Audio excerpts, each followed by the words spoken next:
हिंदुस्तान की राजनीति में धर्म तो पहले से है। फिनोमिना है इंडिया में कि जब जब इलेक्शंस आते हैं तब तब विकास गति पकड़ता है। जब जब इलेक्शंस आते हैं पार्टियां कहीं ना कहीं चीजों को बहुत तेजी से करने की कोशिश करती हैं, बड़े बड़े वादे करती हैं। नॉर्थ इंडिया में भाजपा का या जो राम मंदिर का इनॉग्रेशन है उसका इम्पैक्ट ज्यादा हो, बट जो मेन एक जो उन्होंने एम्फसाइज किया है वो है प्राइवेट के ऊपर, जो प्राइवेट जॉब्स हैं कोई भी कर रहा है। इंपॉर्टेंट चीज ये कि हो रहा है, जो मैनिफेस्टो में था, जो कहा था वो किया गया।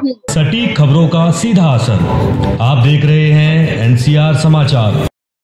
नमस्कार, मैं आपके साथ रितेशा मंगवाना और आप देख रहे हैं एनसीआर समाचार। इस वक्त मैं ओल्ड राजेंद्र नगर में हूँ। यहाँ पर छात्र पढ़ाई करने के लिए आते हैं, यूपीएससी की तैयारी करने के लिए आते हैं और तमाम मुद्दों पर हम बातचीत करेंगे छात्रों से कि राम मंदिर को लेकर क्या सोच रहे हैं और राहुल गांधी की भारत जोड़ो न्याय यात्रा के बारे में क्या सोच रहे हैं और 9 साल भाजपा में युवाओं के लिए कैसे रहे, क्या वाकई में जमीनी स्तर पर रोजगार मिला, महंगाई कम हुई, तमाम मुद्दे पे बातचीत करेंगे। हमारे साथ युवा है, पोल साइंस के स्टूडेंट है, सीधन से बातचीत करेंगे। अपना परिचय दीजिए। नमस्कार, मेरा नाम योगेश कुमार है।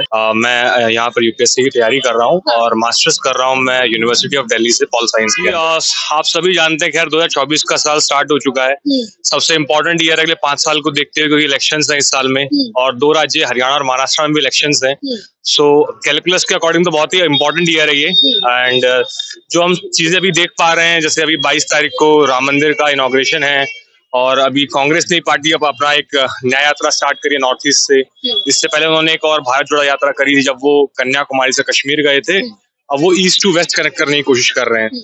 तो मोस्टली तो अभी फिलहाल ये 2 पर्सपेक्टिव हैं, जब भाजपा का राम मंदिर का इनॉग्रेशन और कांग्रेस की न्याय यात्रा जो चल रही है अभी। जी, तो कौन भारी पड़ने वाले हैं? खैर ये तो जनता डिसाइड करेगी कौन भारी पड़ेगा किस चीज के ऊपर। बट चूंकि मैंने देखा है कि नॉर्थ के अंदर जो होता है, अपने नॉर्थ इंडिया में स्पेशली लोग पोलराइज हो जाते हैं रिलीजन के ऊपर। सो मे बी हो सकता है नॉर्थ इंडिया में भाजपा का या जो राम मंदिर का इनॉग्रेशन है उसका इम्पैक्ट ज्यादा हो, बट जो नॉर्थ ईस्ट का जो रीजन है स्पेशली, क्योंकि अभी यात्रा स्टार्ट नॉर्थ ईस्ट से हो रही है और मणिपुर से है, और नॉर्थ ईस्ट में भाजपा की उतनी पकड़ भी नहीं रही है। कांग्रेस का एक कैंप रहा है वहां पे, काफी स्ट्रांग होल्ड रहा है नॉर्थ ईस्ट के अंदर। तो मेरा पर्सनली मानना है कि हाँ, उस पर्टिकुलर एरिया के अंदर, उस रीजन के अंदर, यानी सिलीगुड़ी के अगर आप ईस्ट में जाएंगे तो हो सकता है कि कांग्रेस थोड़ी सी ज्यादा, मुझे लगता है, कंफर्टेबल होगी वहां पर। प्राण प्रतिष्ठा नरेंद्र मोदी जी रख रहे हैं, तो क्या सोच रहे हैं? उनको रखना चाहिए? तो शंकराचार्य कह रहे हैं कि मोदी जी राजनीति में धर्म को ला रहे हैं, जो कि नहीं लाना चाहिए। खैर मोदी जी राजनीति में धर्म को ला रहे हैं, इससे मैं थोड़ा सा कहीं ना कहीं अलग हूँ। हिंदुस्तान की राजनीति में धर्म तो पहले से है, ये 47 या उससे पहले से ये आज धर्म नहीं आया है। हिंदू महासभा थी, आरएसएस थी, और भी इवन जिन्ना की पार्टी, धर्म तो भारतीय राजनीति के साथ चलता आया है। ये कहना कि मोदी जी ला रहे हैं, तो मैं खैर इससे मैं इस बात के साथ मैं जुड़ा हुआ नहीं हूँ। बट किसी को बुलाना ना बुलाना, देखिए ये तो अब वो स्टेट के हेड है, ठीक है। ऑल्दो वो डी फैक्टो हेड नहीं, डी फैक्टो हेड तो नहीं है, बट उनके ऊपर है वो किसको बुलाते हैं नहीं बुलाते हैं।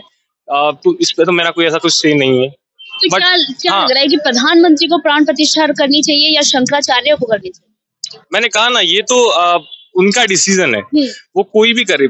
देशवासियों को इससे हित नहीं रखना चाहिए कि कौन कर रहा है, मोदी जी कर रहे हैं, शंकराचार्य कर रहे हैं, राष्ट्रपति कर रहे हैं, कोई भी कर रहा है। इंपॉर्टेंट चीज ये कि हो रहा है, जो मैनिफेस्टो में था, जो कहा था वो किया गया, वो चीज इंपॉर्टेंट है। कौन करेगा नहीं करेगा वो मुझे लगता नहीं कि ज्यादा इंपॉर्टेंट चीज है। मतलब ये तो वही चीज है कि टॉस के लिए कौन गया वो मैटर नहीं करता, मैटर करता है कि जीता कौन। और जीत अगर भारत की हो रही है, भारत की यूनिटी की हो रही है, तो मुझे लगता है वो काफी अच्छी चीज है। अगर लोग अपने आप को एक साथ जोड़कर देख पा रहे हैं उस पर्टिकुलर चीज के साथ, तो अच्छी चीज है। अगर जो राहुल गांधी जोड़ो यात्रा कह रहे हैं, जोड़ने की बात कर रहे हैं, अगर ये चीज जोड़ रही है तो मुझे लगता है अच्छी चीज अगर जोड़ रही है लोगों को एक साथ।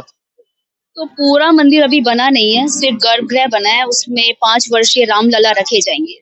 तो क्या लगता है उद्घाटन का थोड़ा, मतलब कि राम मंदिर को पहले पूरा बनने दिया जाना चाहिए था, उसके बाद उद्घाटन करना चाहिए था, या फिर कहीं ना कहीं भाजपा पार्टी इसमें लोकसभा चुनाव का पेच लड़ा रही है? देखिए, राजनीति जो है वो इलेक्शंस पे डिपेंड करती है, सारा सब कुछ इलेक्टरल कैलकुलस पे डिपेंड करता है।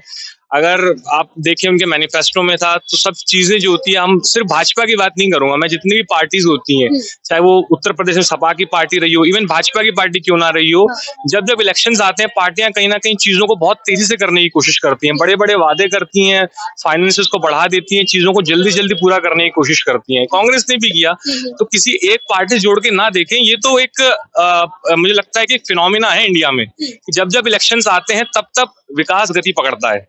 पर क्या आपको नहीं लगता कि धर्म के मुद्दे पर ना जाकर जमीनी मुद्दों पर बातचीत करनी चाहिए? बिल्कुल, मैं मानता हूं कि भारत जो है विश्व गुरु की तरफ बढ़ना चाहता है। 21वीं सदी में इसके मायने दूसरे हैं। आप दूसरे देशों को देखें तो धर्म एक हिस्सा है, पर धर्म ही सिर्फ हिस्सा नहीं है, दोनों चीजों में फर्क है। हमें जो और भी चीजें हैं, जैसे एम्प्लॉयमेंट है, इन्फ्लेशन को कंट्रोल करना है, हमारी विदेश नीति ऐसी इंक्लूसिव होनी चाहिए, सबको साथ लेके चलने वाली हो। चाइना का मुद्दा है, काफी एग्रेसिव रहा है, अभी भी बहुत सारे पॉइंट्स हैं जहां पर डीएस्केलेशन है, डिसएंगेजमेंट फ्रिक्शन पॉइंट्स हैं अभी भी वहां पे बहुत सारे, तो वो चीज भी है। और कई चीजें, प्राइवेटाइजेशन एक मुद्दा है। हाँ, ये सब चीजें हैं। बट क्या लगता है रोजगार युवाओं को मिले, और जिस तरीके के वादे किए गए थे 2 करोड़ रोजगार सालाना मिले?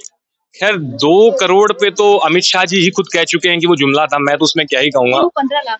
अच्छा, 15 लाख में तो देखिए 2 चीजें हैं इस सरकार में। मैंने देखा है कि जो मेन एक जो उन्होंने एम्फसाइज किया है वो है प्राइवेट के ऊपर, जो प्राइवेट जॉब्स हैं, जो रोजगार मेले लगाते हैं ऑल्दो गवर्नमेंट जॉब्स के लिए, बट जो आत्मनिर्भर भारत हो, आपका स्टार्टअप इंडिया हो, digital India, stand up India, तो यानी ये कोशिश करते हैं आप जॉब गिवर बने, जॉब सीकर नहीं।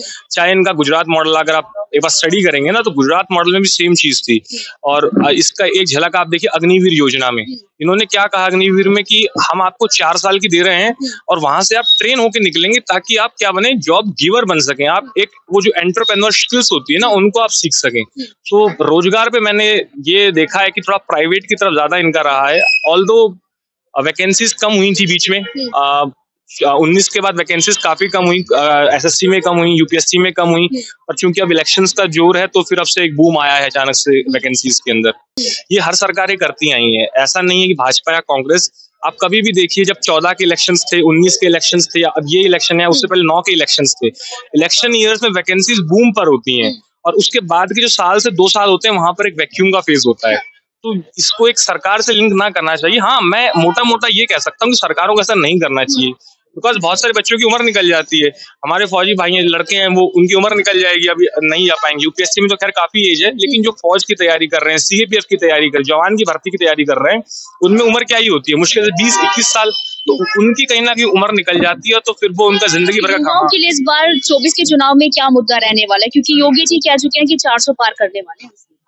देखिए, वो हर पार्टी कहती है कि वो 400 करेगी, वो तो कह रहा धरातल पे किस तरीके से उतरता है वो भविष्य के गर्भ में है। युवाओं की जहां तक मुद्दे की बात है, तो युवाओं के, मैंने जैसा कहा, रोजगार एक बहुत बड़ा मुद्दा है। स्पेशली अगर आप रूरल एरियाज में जाएंगे, वहां पर लोगों के लिए बहुत बड़ा मुद्दा है एक रोजगार। दूसरा, विकास भी एक बहुत बड़ा मुद्दा है। रोजगार और विकास, मुझे लगता है ये 2 बड़े मुद्दे तो हैं, लेकिन अब ये देखना है कि क्या वो युवा अपने परिवार के बड़ों को मना पाएंगे इन मुद्दों पे। क्योंकि हमने देखा है कि अक्सर जो बड़े होते हैं वो फिर हाईजैक कर लेते हैं पूरे मुद्दे को, और ये सब मुद्दे उठ नहीं पाते हैं। रोजगार की, हम बिहार इलेक्शंस में देखिए, आप तेजस्वी ने वादा किया 10 लाख के रोजगार का, लेकिन हार गए।